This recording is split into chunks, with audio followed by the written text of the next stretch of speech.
Стаса Јанаковски на 25 години работи на брод. Пред 3 недели добил решение од УЈП, во кое бараат да плати данок на заработените пари во 2020 година. Зачуден дека досега никогаш не добил вакво писмо, посебно што неговите колеги од други држави се иземени од вакви давачки. Револтиран планира да ја напушти државата. Која ми е ползата да работам ја во странство кога мене мојата сопствена држава не ме заштитува, нели? И најверојатно сите ќе бараат начин да ги избегнат овие давачки затоа што се сериозен финансиски удар за секого и посебно со тоа што си ги бараат ретроактивно, нели?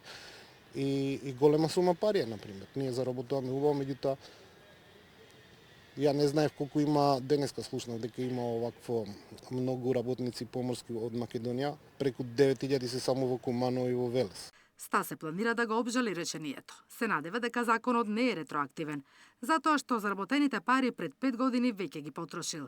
Не Стафе и лице од Велес, работи на брод на 10 години. Првпат решение од УЈП истигнало сега.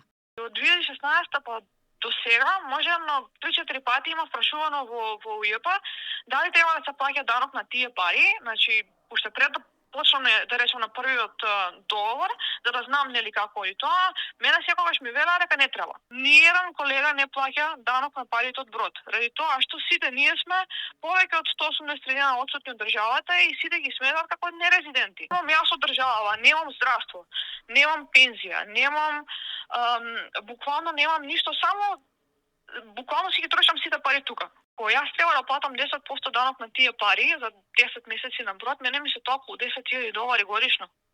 Но директорката на УЈП вели, законот е јасен. Сите резиденти треба да го пријават и од даночот остварениот доход, без разлика во која земја ги заработиле парите. Решение да платат испратиле до 10.000 граѓани. Доброволно досега платиле само 1200 лица.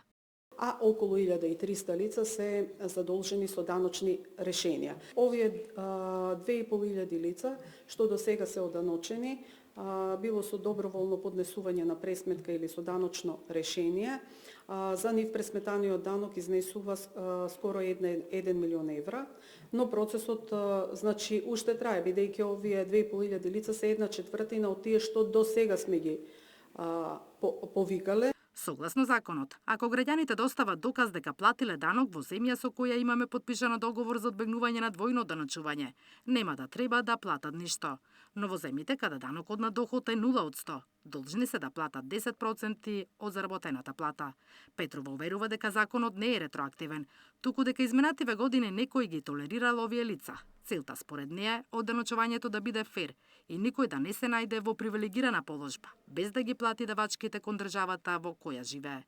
Наташа Мерсовска, Сител телевизија.